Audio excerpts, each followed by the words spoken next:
Gracias, porque Él es bueno y fiel. Aleluya. Bueno y fiel. Y es por eso que cada día podemos disfrutar de sus misericordias. Aleluya. Gloria a Dios. Le invito, queridos hermanos, a que me acompañen a la lectura de la palabra que se encuentra en el libro del Evangelio de San Mateo, capítulo 8. El título de este mensaje es, tomando una parte del texto que se encuentra allí en esa porción, el título es, Señor, solamente di la palabra.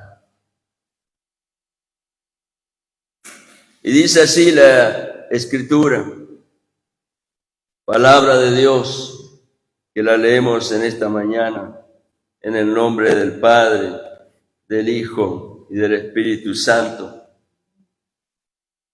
Y cuando bajó del monte, Mateo 8:1, grandes multitudes le seguían.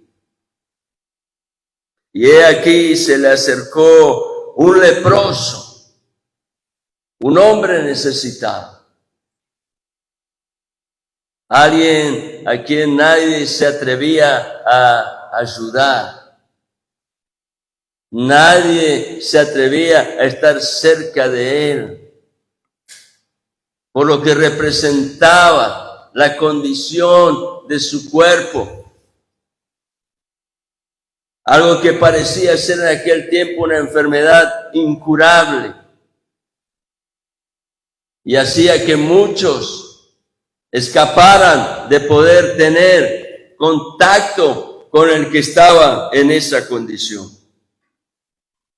Pero este hombre se atrevió, un leproso.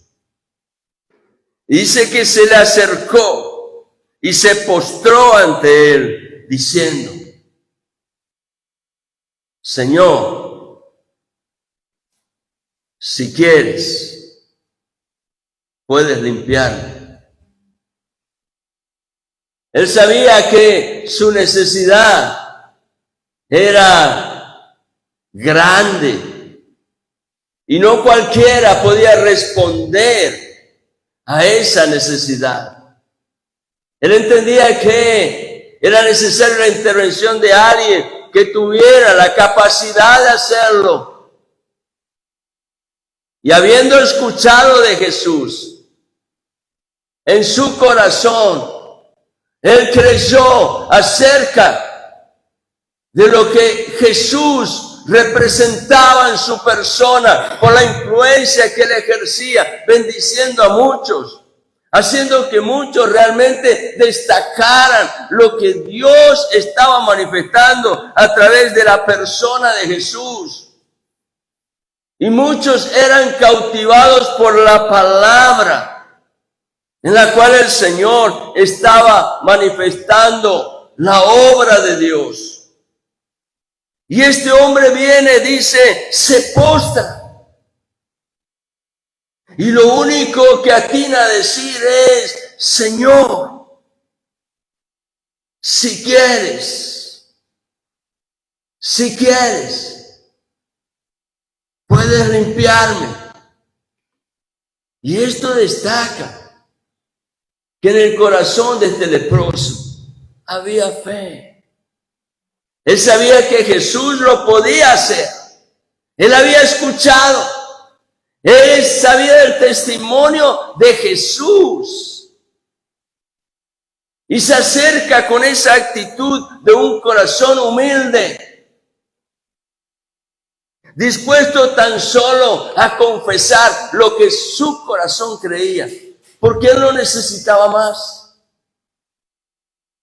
Había algo que penetró en su vida y que lo hizo levantarse ese día con la expectativa de que podía ser un tiempo diferente, la ocasión de algo que definitivamente marcara un cambio en su vida.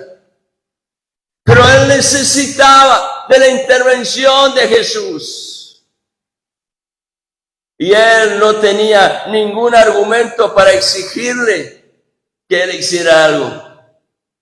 Tan solo en su fe apela a la voluntad de Jesús. Y entonces dice: Señor, si quieres,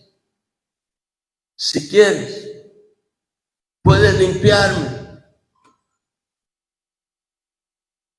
Versículo 3. Y extendiendo Jesús la mano, lo tocó. Antes de decirle nada, lo tocó. Algo que nadie se atrevía a hacer, por el temor a que eso pudiera ser un motivo de dificultad en la vida del otro. Nadie se atrevía. El leproso estaba separado de la vida social. Pero Jesús dice que extendió la mano y lo tocó.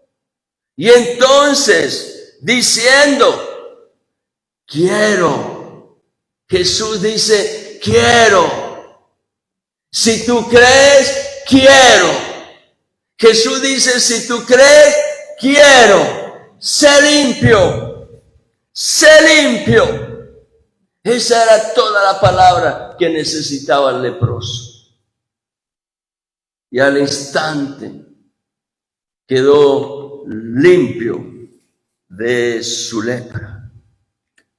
Entonces Jesús le dijo: mira, no se lo digas a nadie, sino ve, muéstrate al sacerdote y presenta la ofrenda que ordenó Moisés.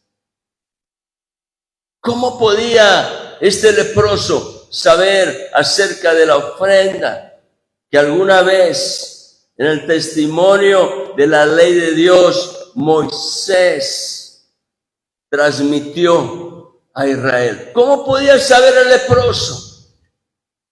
Es muy probable que este leproso era uno del pueblo de Israel y conocía perfectamente lo que la ley de Moisés, a través del testimonio de Dios para purificación de su pueblo, ya había destacado en la condición de aquel que pudiera pasar por esa experiencia de la lepra.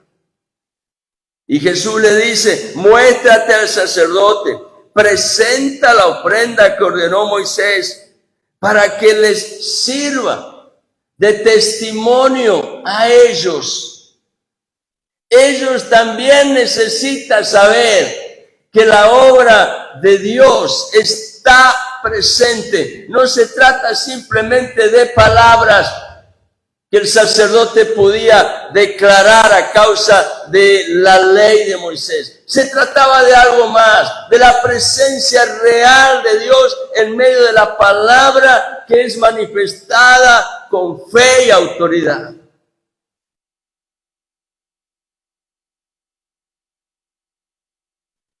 Cerrado ese tiempo,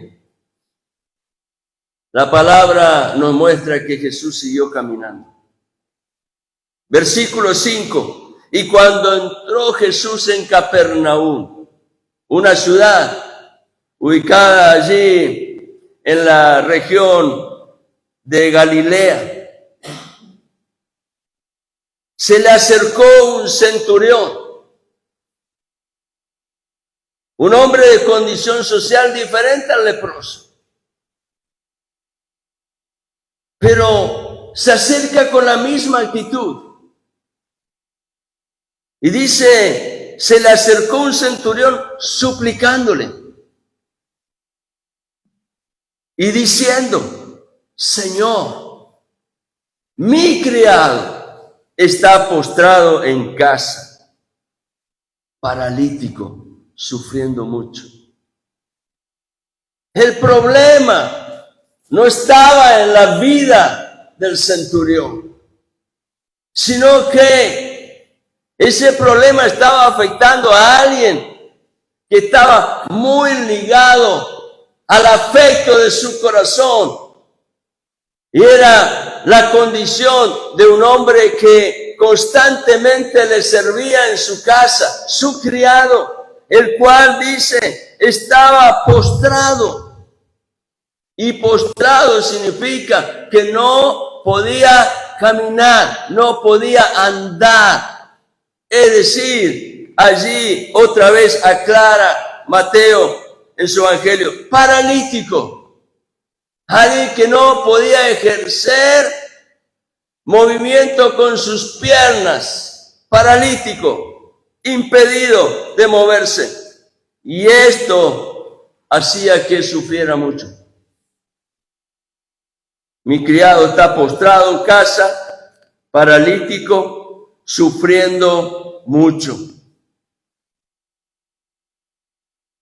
Y Jesús le dijo, yo iré.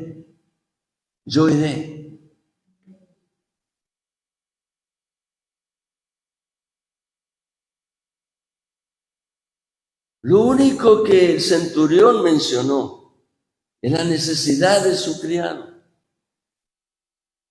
Ni siquiera le dijo, Señor, ven a mi casa. Ni siquiera le dijo, Señor, sánalo. Simplemente le mencionó la necesidad.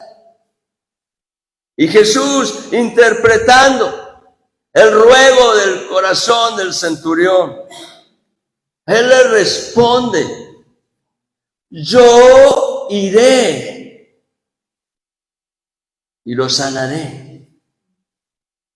Pero el centurión respondió y dijo, y esto realmente es impactante, porque qué mejor que vaya Jesús a la casa y entrando allí se manifieste la obra de Dios a favor de su criado. Pero este hombre tenía un concepto de la fe que se fundaba en la autoridad de aquel que tiene el poder y la capacidad de responder a esa necesidad. Pero el centurión respondió y dijo, versículo 8, Señor, no soy digno de que entres bajo mi techo, mas solamente di la palabra, no hace falta más. Si tan solo dices la palabra, mi criado quedará sano. Di la palabra, solamente di la palabra y mi criado quedará sano. Porque yo también soy hombre bajo autoridad. Él era un centurión, ya vamos a explicar qué significaba este título. Era un título, centurión. Dice, porque yo también soy hombre bajo autoridad, con soldados a mis órdenes. Y digo a este, ve y va. Y digo al otro, ven y viene. Y a mi siervo le digo, haz esto y lo hace. Sé lo que es autoridad. Y centurión le está diciendo, Señor, tú eres aquel en quien hay toda autoridad.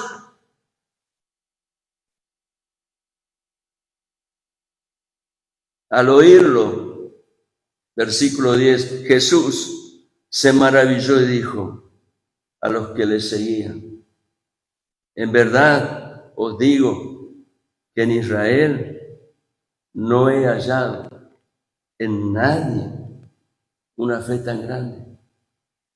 En Israel, los que tenían como herencia la palabra de Dios en la cual se gesta la autoridad espiritual y el poder de Dios que viene para bendecir a los que reciben esa palabra. En Israel, los que tenían esa herencia tan gloriosa de parte de Dios, la palabra que tiene poder espiritual y produce vida espiritual. Pero Jesús dice, no he hallado en Israel nadie con una fe tan grande.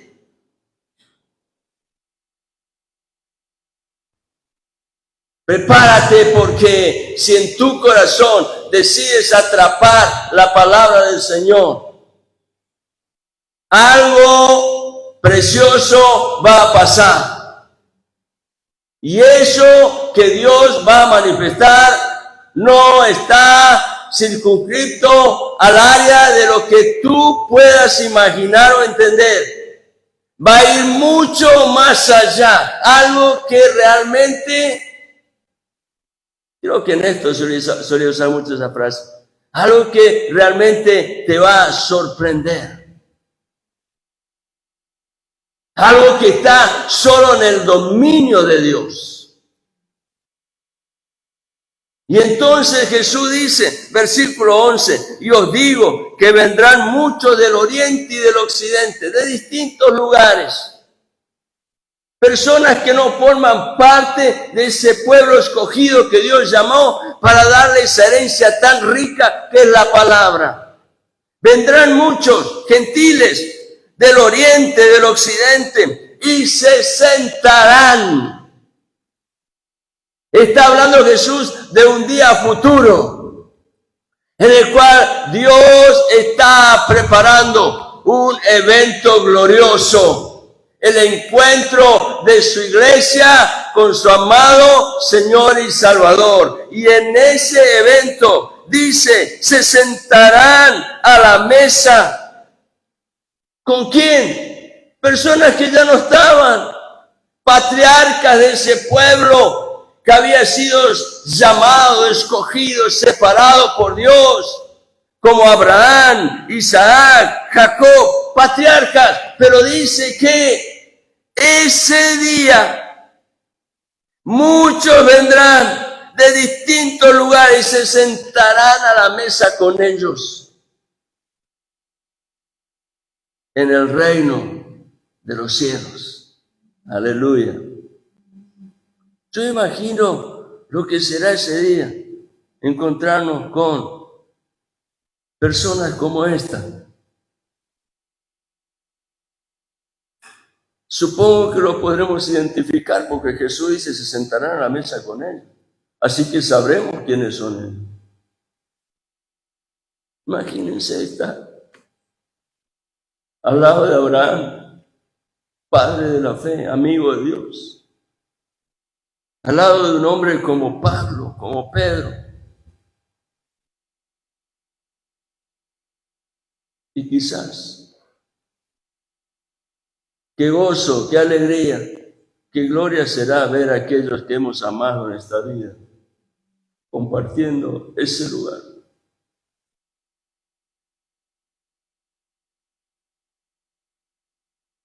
Versículo 12.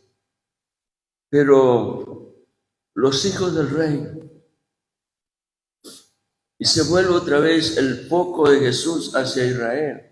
Aquello que Dios había llamado, había escogido, lo había separado, para que ellos sean el testimonio en el cual otros pudieran encontrar la vida que está en Dios, pero que no habían cumplido con su misión. Y dice versículo 12, pero los hijos del reino serán arrojados a las tinieblas de afuera. Allí será el llanto y el crujir de dientes. Entonces Jesús dijo al centurión, toda esta manifestación de testimonio fue dado previamente al hecho que ahora es mostrado en el versículo 13, en donde Jesús responde a la búsqueda del corazón del centurión, de encontrar la respuesta a favor de su criado.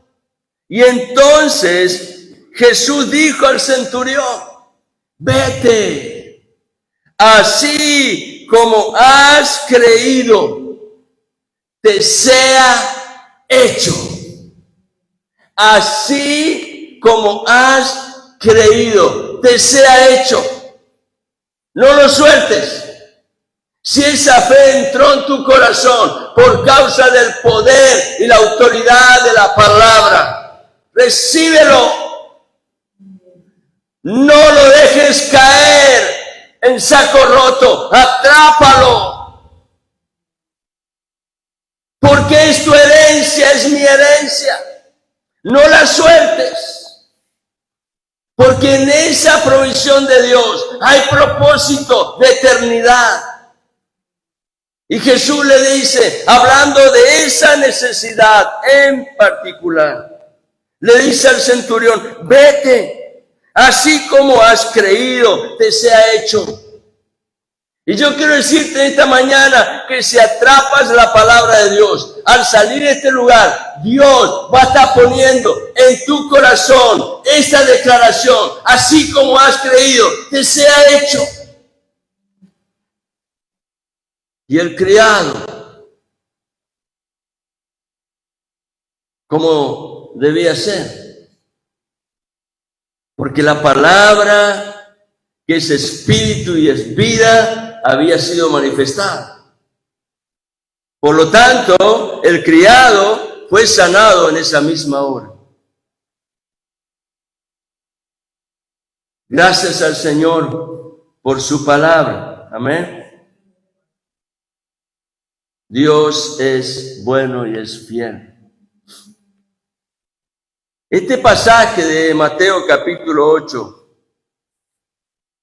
sucede inmediatamente después de haber estado un buen tiempo, no sé cuánto tiempo habrá estado Jesús en el monte, predicando este mensaje que se encuentra en los capítulos anteriores.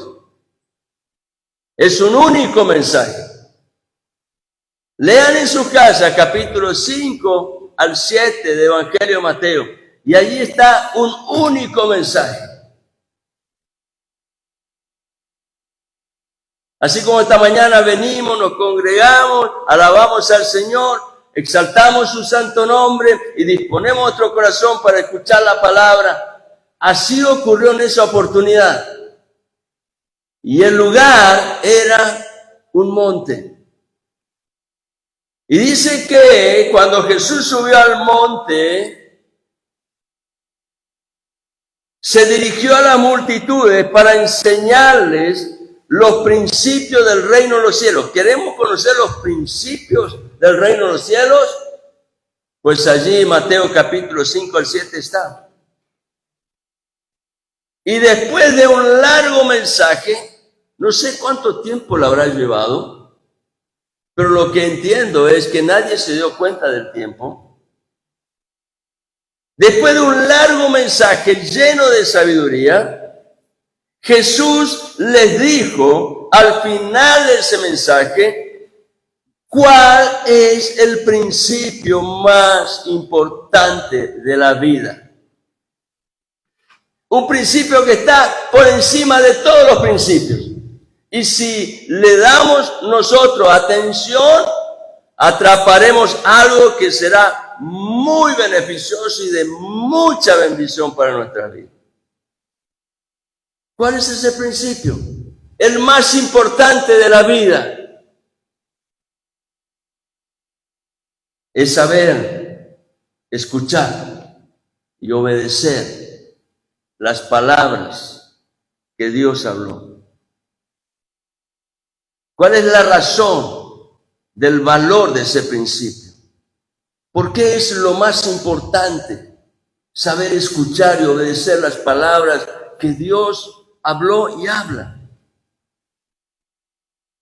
Dios no cambia su mensaje, Él sigue hablando. Y su palabra sigue teniendo actualidad. Es palabra presente. Es palabra viva y eficaz. Es palabra que tiene poder y autoridad espiritual y que va a bendecir tu vida. Dios lo va a hacer. No va a ser en tu fuerza, no va a ser en tu sabiduría, no va a ser en lo que tú pienses que es lo correcto. Es en lo que Dios en su palabra ya ha manifestado como testimonio para bendición de la vida de cada uno que queremos definitivamente atrapar esa palabra y quedarnos allí establecidos en el fundamento de la palabra de Dios. ¿Por qué esta palabra es tan valiosa? Esas palabras que Dios habló tienen características que la hacen definitivamente importante. ¿Cuáles son esas características? Jesús dijo a los discípulos, un pasaje que lo tengo repitiendo varias veces últimamente. Así que no se cansen de escuchar respecto de eso.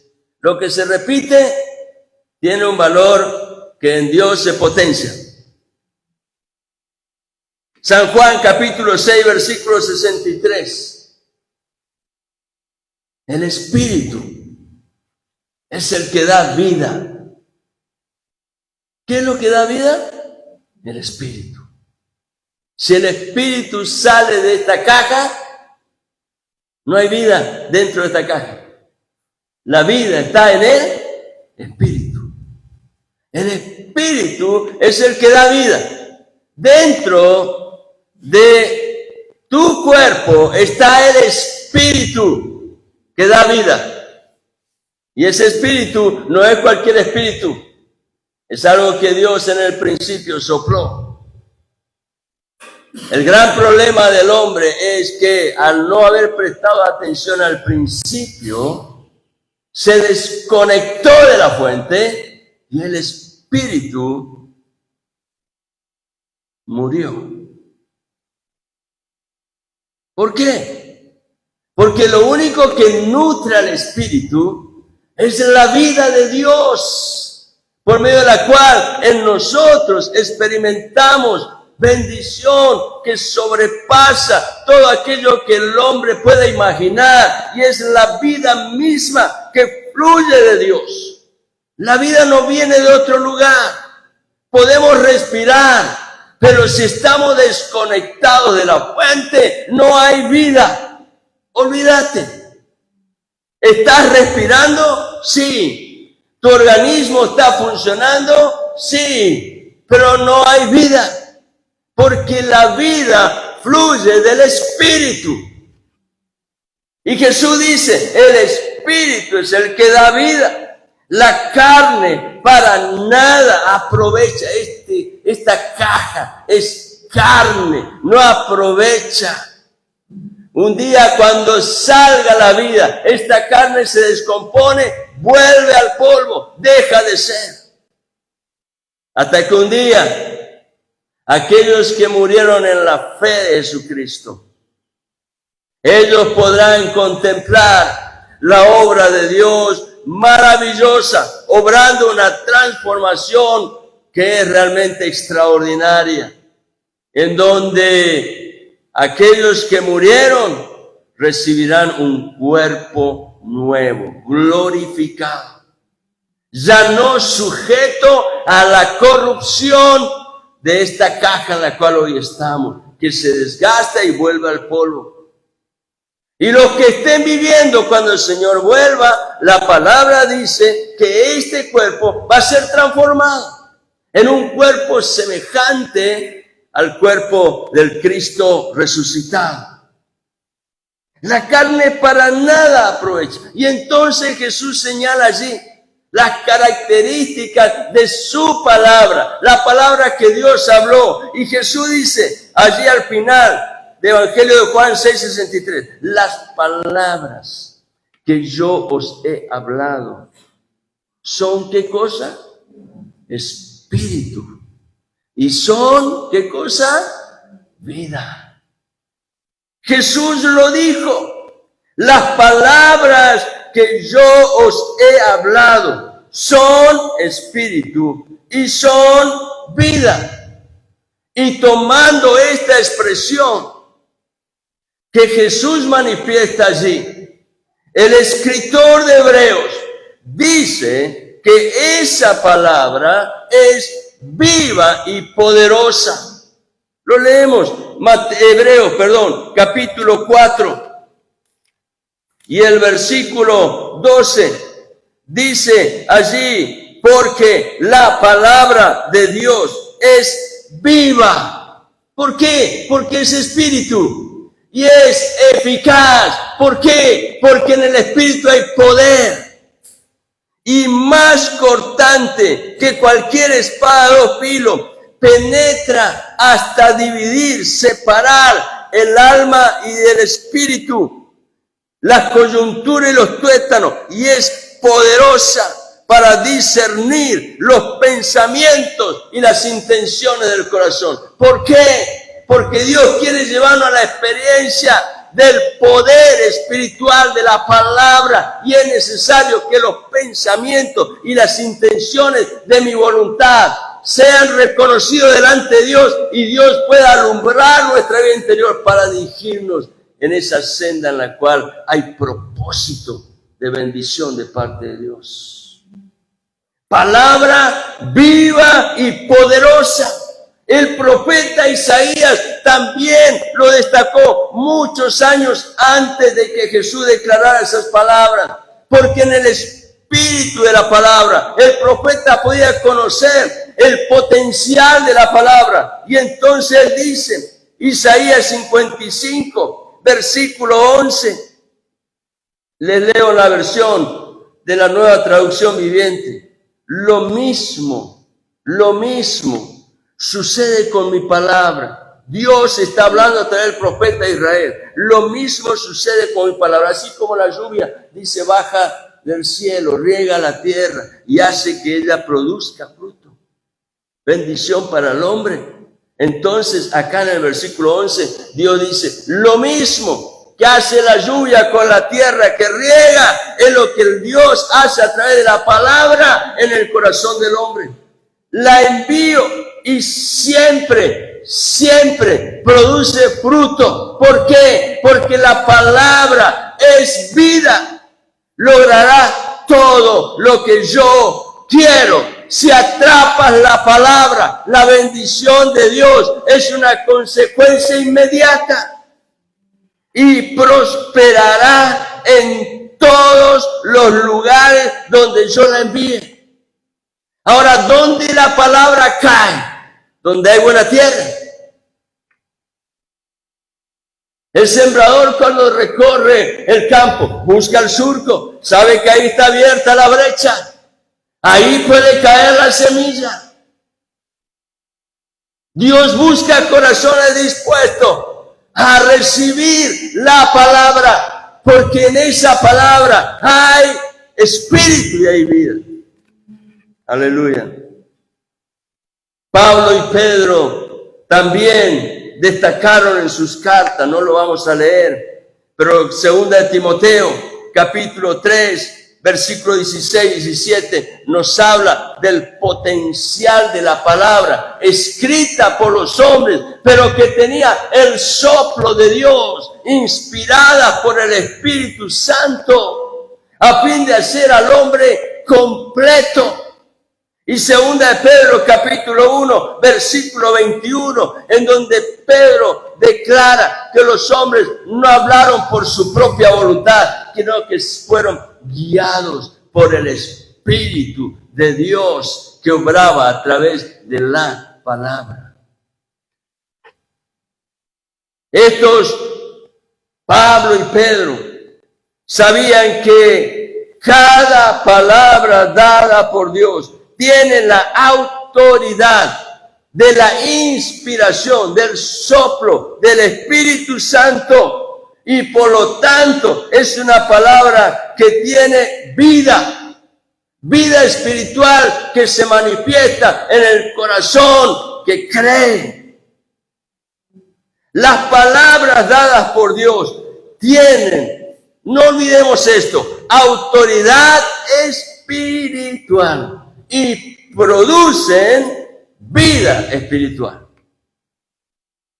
El testimonio que Mateo destaca en el Evangelio, en capítulo 7 y versículo 28, al cerrar el mensaje y dando una conclusión del efecto que había producido ese mensaje.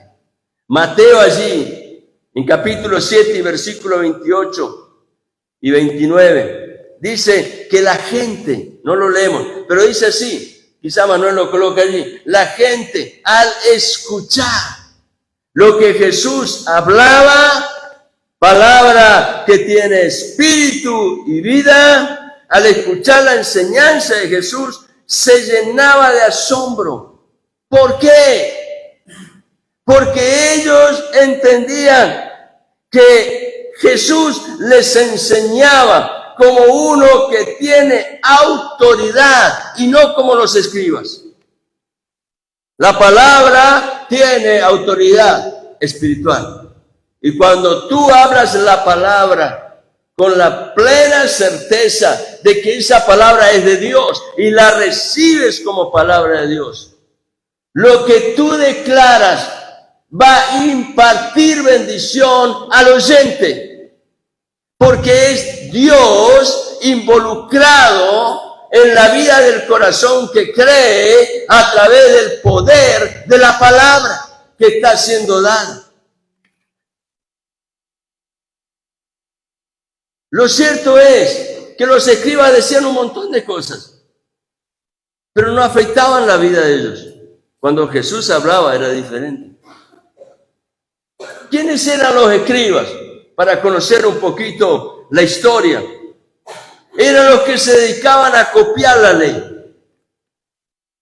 Ellos tomaban los distintos rollos de las cartas que ya habían sido escritas y a fin de preservar el testimonio de la palabra que Dios había revelado, los escribas se dedicaban a hacer copias. Eran copistas de la ley. Su oficio era realizar copia de las Sagradas Escrituras. Y en esto, en verdad, hay que destacarlo, eran muy celosos de lo que hacían.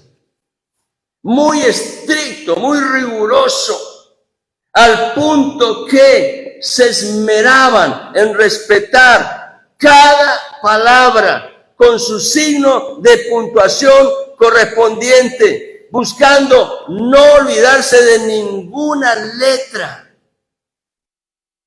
Ninguna letra. Si escribían Shalom, olvidándose de la H que está allí intermedio, ellos sabían que esa palabra perdió autoridad, porque tiene que ser señalada como está allí claramente descrito en el testimonio revelado. Así que en eso eran muy estricto. Y ser celoso en ese sentido es valioso, pero no es todo.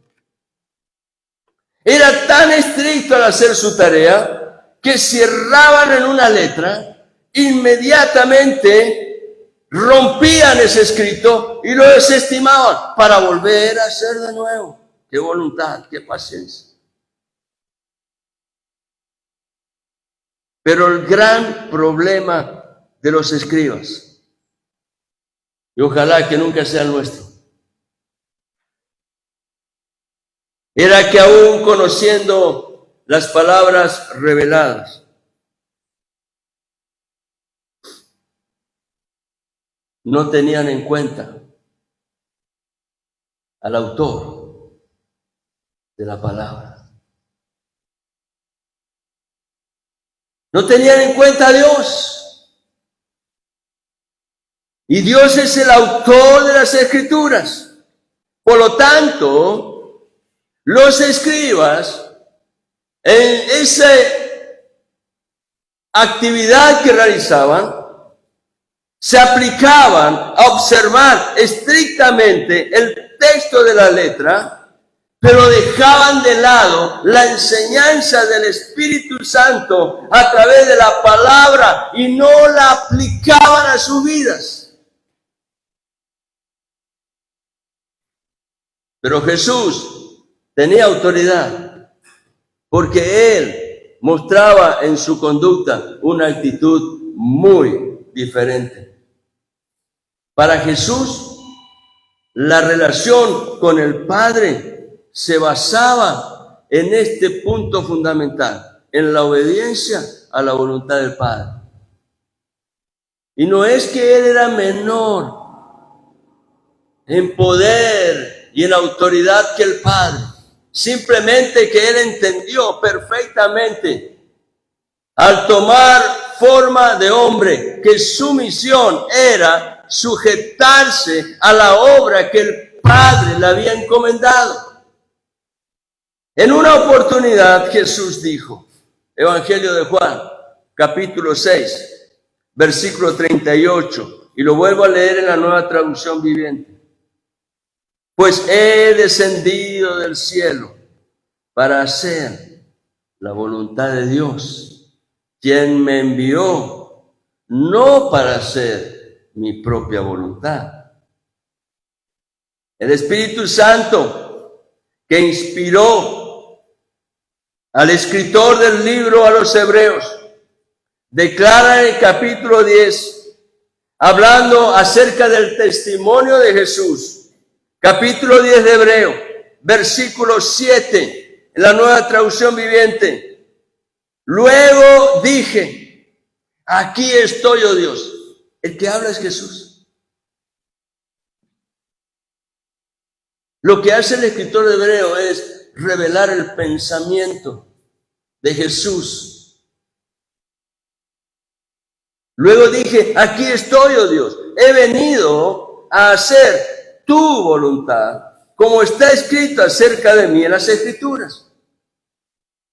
Dios había hablado acerca del Mesías y Jesús sabía que Él era el Mesías, pero debía hacer todo conforme a la voluntad del Padre.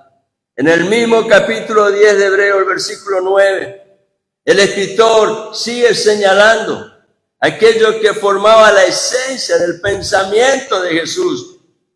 Luego dijo, aquí estoy otra vez. He venido a hacer tu voluntad. Él anula el primer pacto para que el segundo entre en vigencia, aclara el escritor de Hebreos, señalando hacia la obra de Jesús, que vino a hacer la voluntad del Padre, introduciendo un nuevo pacto por medio de su sangre, a través de la obra de la cruz. En estos dos textos, el Espíritu Santo nos deja ver el pensamiento de Jesús en su experiencia como el Verbo de Dios hecho carne. ¿Cómo pensaba Jesús cuando caminó entre los hombres?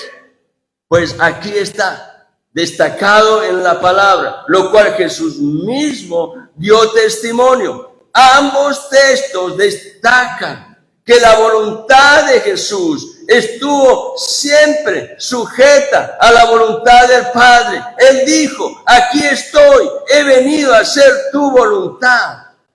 Y en ese mismo espíritu se desarrolla todo el mensaje del Sermón del Monte, donde la voluntad del Padre Celestial es revelada, es dada a conocer a los hijos, los miembros del reino de los cielos, a fin de que ellos reciban la vida que está en Dios y experimenten la bendición del reino.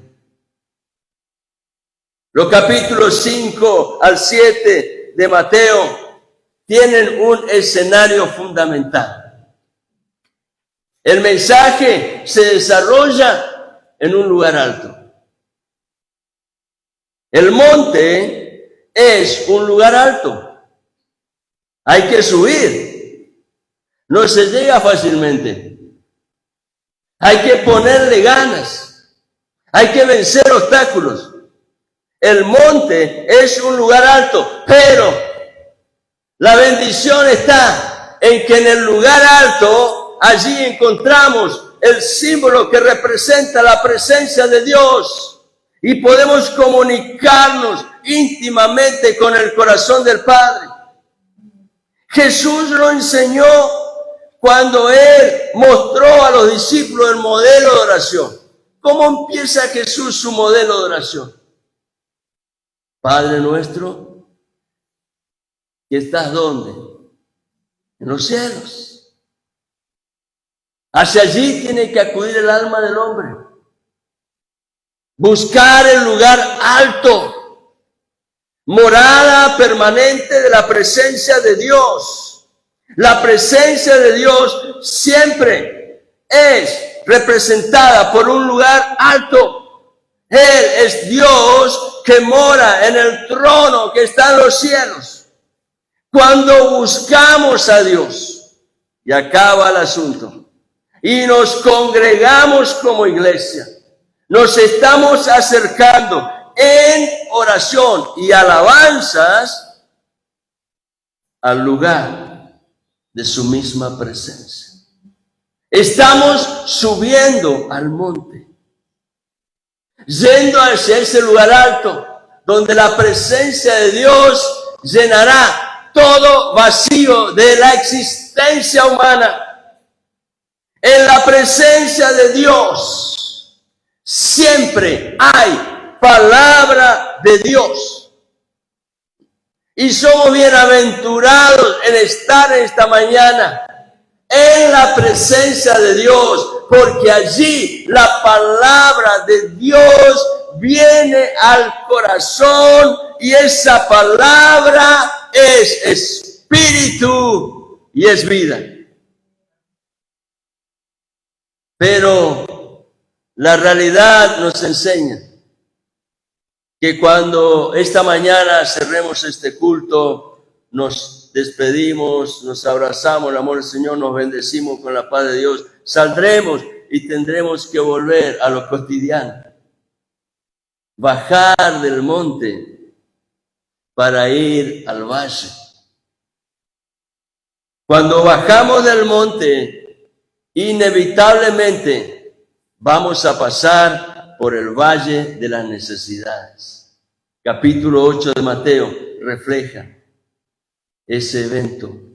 Bajando del monte, había en el valle necesidades. Esas necesidades representan la vida cotidiana de cada día, en donde necesitamos imprescindiblemente de la vida espiritual para poder enfrentar con éxito el valle de las decisiones. Se enfrenta solo en la vida espiritual. Ese valle es un valle de decisiones. La palabra de Dios que recibimos al estar congregados en su nombre es vital, es definitivamente importante en el valle de las necesidades, donde hay decisiones que tenemos que tomar.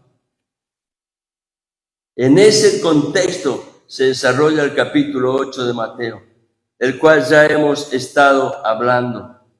Allí vemos grandes multitudes que le seguían, pero de esa multitud se destacan dos hechos muy marcados, que el evangelista los saca de la experiencia y lo transporta al testimonio de la Escritura, porque el Espíritu Santo le estaba indicando que en esa palabra, que es espíritu y vida, hay bendición para los que oyen la palabra. En aquel tiempo, en las generaciones que vinieron y aún en este tiempo y las que vendrán. Esa palabra sigue teniendo poder espiritual y vida espiritual. La primera necesidad que se encuentra allí en Mateo capítulo 8 es la de un hombre leproso, rechazado por la sociedad. ¿Y saben qué es lo que le impactó al leproso? Porque había multitudes que le seguían y seguramente que estos, siendo testigos de los hechos de Jesús, estaban hablando, dando testimonio de las palabras de Jesús, de las manifestaciones, del poder de su obra. Este leproso escucha lo que muchos decían y él toma la decisión de su vida. La decisión más importante de la vida de un hombre, de una mujer, de un niño, de un joven anciano, es finalmente reconocer que necesito de Dios. Todos en algún sentido hemos sido o estamos en alguna experiencia en la cual nos conectamos con la vida del leproso. Pero este hombre, este leproso, al escuchar lo que muchos decían de Jesús, tomó la decisión de acercarse a él. ¿Fue una decisión fácil? No, para nada. El leproso sabía que cuando él pretendía tener acercamiento a la comunidad a la que pertenecía, todos se iban. Ninguno quería acercarse a él. Así que imagínense los prejuicios que tuvo que vencer el leproso. Pensamientos que estaban allí, siendo un conflicto. Pero él tomó la decisión, venciendo sus propios temores, se acercó a Jesús y creyendo lo que otros decían de Jesús, el leproso se atrevió a confesar su fe. ¿Cuál era la fe del leproso? Que Jesús podía limpiarle. ¿Cómo sabía eso el leproso? Porque escuchó lo que otros decían acerca de Jesús y sus palabras y sus hechos. Y este leproso recibe esa palabra de fe a causa de lo que Jesús había ministrado. Y creyendo que Jesús podía limpiarlo, él se acerca para confesar su fe. Es decir, ponerse de acuerdo con Jesús. Eso es confesión.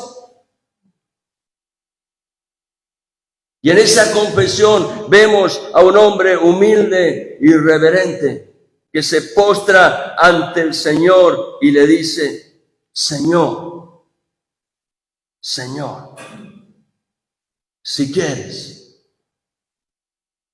puedes limpiarme. Muy diferente la expresión de aquel evento que relata, creo que el Evangelio de Marcos, capítulo 9, cuando había un padre con un hijo único que estaba poseído por un espíritu. Y Jesús estaba en la experiencia allí en el monte de la transfiguración. Y cuando baja del monte encuentra a sus discípulos con ese conflicto. No podían resolver el problema de ese hijo único que estaba afectado por un demonio que dominaba la vida de ese joven.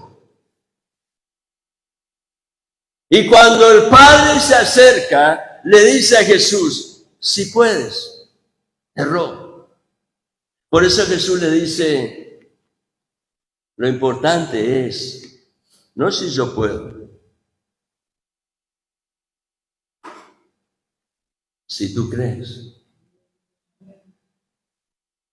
No se trata de lo que yo puedo, dice Jesús. Se trata de lo que tú crees. Este leproso tuvo la actitud correcta. Señor, si quieres, no si puedes, si quieres. Sé que puedes limpiarme. La respuesta de Jesús a la confesión de fe fue inmediata. Dice allí la Escritura que él extendió su mano, lo tocó. Y en esta mañana estoy seguro que el Espíritu Santo está tocando a cada uno de nosotros a través de su palabra. No lo que puede decir este hombre que está delante de ustedes. Es la palabra de Dios la que tiene vida y es espíritu. Ella tiene poder espiritual y produce vida. Así que la respuesta de Jesús fue inmediata. Extendiendo su mano lo tocó, lo cual nadie se atrevía a hacer. Y habiéndolo tocado le dijo, quiero. Si tú crees, Dios dice, yo siempre quiero. Lo que he declarado en mi palabra es verdad para tu vida y es vida espiritual en la cual hay bendición. Si lo crees, quiero, dice Jesús.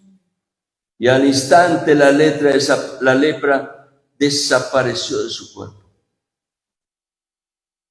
Al creer las palabras de Jesús, que son espíritu y vida, el leproso fue sano y la bendición fue manifestada, librándolo de algo que en esa época parecía ser incurable. Jesús solamente le pidió algo al leproso, hoy lo mencioné: ir a los sacerdotes y presentarse con la ofrenda conforme a lo que la ley de Moisés había ordenado. Y esto nos enseña, reitero otra vez, que era muy importante honrar a Dios. Y la manera de honrar a Dios otra vez es volviéndonos a lo que la palabra ha señalado como motivo de honra para Dios. ¿Y cuál es el motivo de honra a Dios? Cuando estamos dispuestos a darle ofrenda a Él.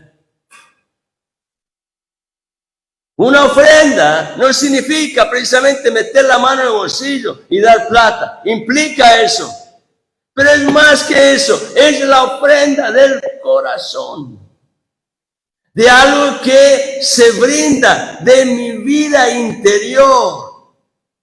Entregándolo completamente al dominio de Dios. Reconociendo que Él es el Señor. Y es evidente que aquel leproso obedeció porque conocía la ley de Moisés y por tanto podemos entender que pertenecía al pueblo judío. Luego el escenario cambia. Jesús sigue caminando y llega a una ciudad conocida como Capernaum. Y ahí se encuentra con este centurión. ¿Qué era un centurión? Un centurión era alguien que tenía en el ejército romano un cargo en donde bajo su autoridad se encontraban un grupo de 100 soldados. De allí viene el nombre de centurión. Era un oficial a cargo de unos 100 soldados. Este hombre, por su posición como centurión, era alguien respetado en la sociedad. Pero lo significativo es que también tenía una necesidad. No era leproso, pero había una necesidad. Y la necesidad estaba relacionada con un criado suyo que estaba postrado, paralítico y sufría mucho. ¿Qué vemos aquí?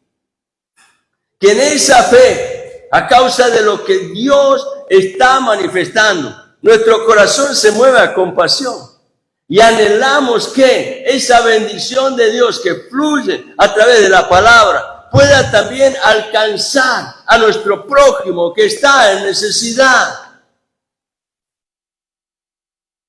Al igual que el leproso, este oficial, este centurión, escuchó acerca de Jesús, supo del testimonio de Jesús, supo de las obras de Jesús. Y aunque era un hombre importante, él tuvo la misma actitud humilde del leproso, ya que cuando se acerca a Jesús, dice la Escritura, le suplicó ayuda a Jesús. La respuesta de Jesús fue inmediata, porque él vio la fe del centurión aplicada a la esencia de la autoridad que está en el Señor, quien es la misma palabra viva de Dios. La respuesta de Jesús fue, yo iré y le sanaré. Pero entonces sorprende la actitud de fe del centurión, quien con la misma humildad y reverencia del leproso, dice en el versículo 8, Señor, no soy digno de que entre bajo mi techo, mas solamente di la palabra y mi criado sanará.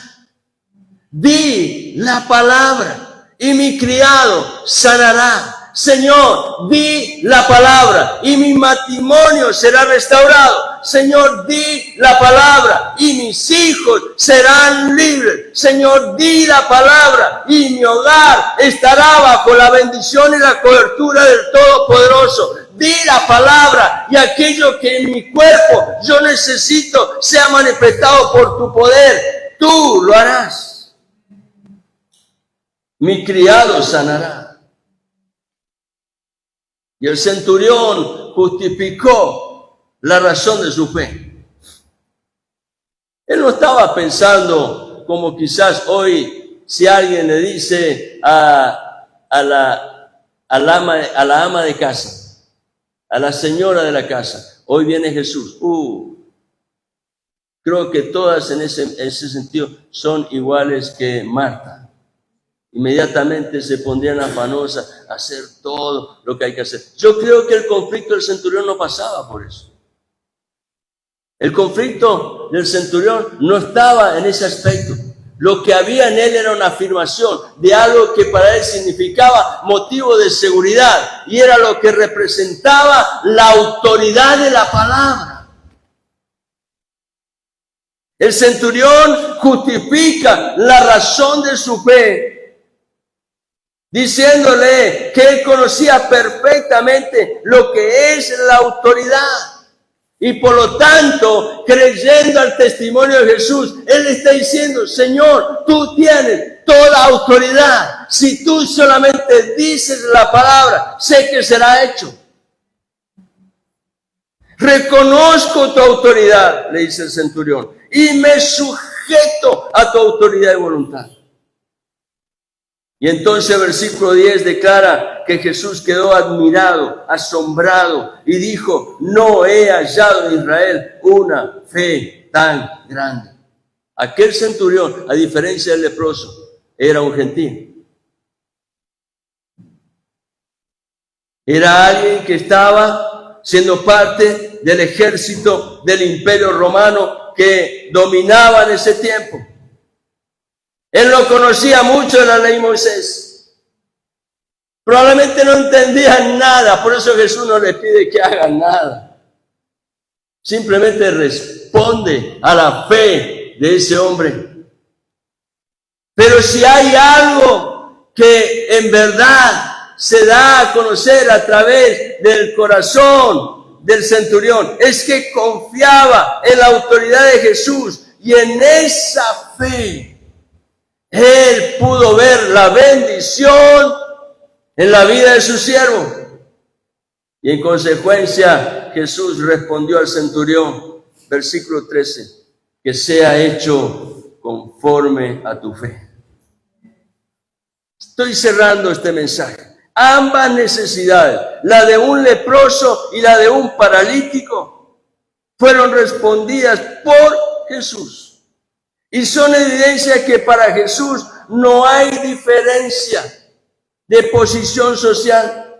Lo mismo es un hombre rechazado o uno aceptado. Lo mismo es un leproso o un oficial romano. No hay diferencia de raza. Lo mismo es un judío, un conocedor de la ley o un gentil ignorante de la ley. Ambos se unieron en una fe en la cual ellos podían confesar su corazón dispuesto a recibir la obra a través del poder y la autoridad de la palabra de Jesús.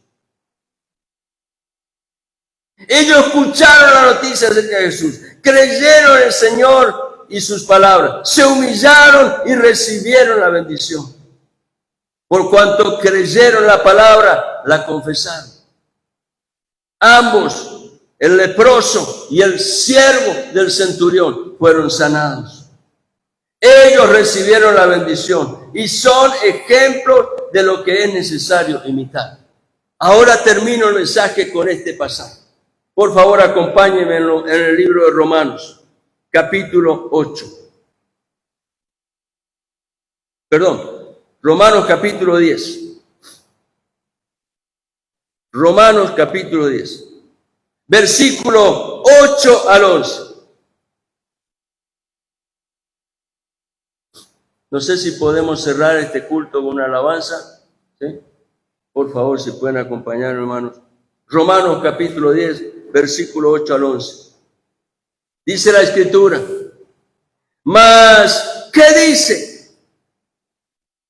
Cerca de ti. No necesita ir a ningún lado. Cerca de ti está, ¿qué cosa? La palabra. ¿Por qué? Porque Dios ha hablado. No necesitas subir al cielo para conocer lo que Dios dice. No necesitas que un ángel baje para traer testimonio de la obra de Dios. La palabra ha sido revelada. Cerca de ti está la palabra. ¿Dónde? En tu boca y en tu corazón. ¿Para qué? Para que la creas y la confieses. O para que la confieses y creas. Esa es la palabra de fe que predicamos. ¿Cuál es la palabra de fe que predicamos? Lo que Dios ha revelado. Esa palabra de fe que predicamos está cerca. Dios la ha manifestado y con testimonios visibles. Esa obra permanece. Pues su palabra sigue siendo espíritu y vida. Esa es la palabra de fe que predicamos, la cual dice, versículo 9, que si confiesas con tu boca a Jesús por Señor, ambos, el leproso y el centurión, se acercaron a Dios con humildad y reverencia, reconociendo quiénes eran. Señor, es lo primero que dijeron. Que si confiesas con tu boca a Jesús por Señor y crees en tu corazón que Dios le resucitó entre los muertos, serás salvo. Porque la palabra que es espíritu y es vida fue confirmada en su poder y autoridad por medio de la obra y la victoria de la cruz. Y cuando Jesús se levantó victorioso en el poder de la resurrección, estaba diciendo: vida ha sido manifestada que viene de Dios a favor del hombre. Aleluya. Y dice entonces Pablo, siguiendo allí en el pasaje de Romanos 10, versículo 10, porque con el corazón se cree para justicia y con la boca se confiesa para salvación. Aleluya. Primero, Pablo habla, si confiesas y crees. Cuando confesamos la palabra, estamos derribando argumentos interiores de nuestra mente, de nuestro corazón, abriendo nuestra vida al testimonio de Dios. Confesar la palabra nos coloca en el sitial donde la misma palabra va a generar fe en el corazón. Pues yo necesito confesar la palabra. Eres el Señor. Y cuando puedo reconocer esto y aceptarlo en mi vida, reconociendo que Él es el Señor, hay algo poderoso que el Espíritu Santo hace en nosotros. El don de la fe viene para manifestar en el corazón bendición de Dios.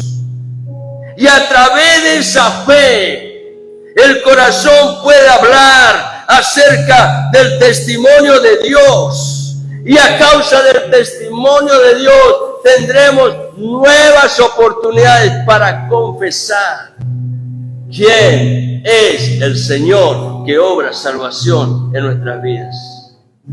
Aleluya. Le invito a estar en pie, querido hermano.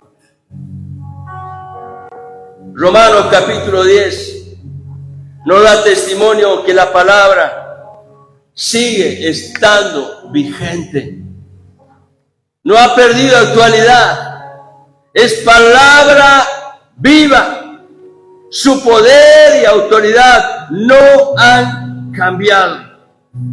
La palabra ya fue revelada y esa palabra está cerca de tu boca para que la confieses, cerca de tu corazón, para que a través de tu confesión, la bendición de la fe sea una fortaleza en tu vida espiritual y puedas unir tu corazón al corazón de Dios.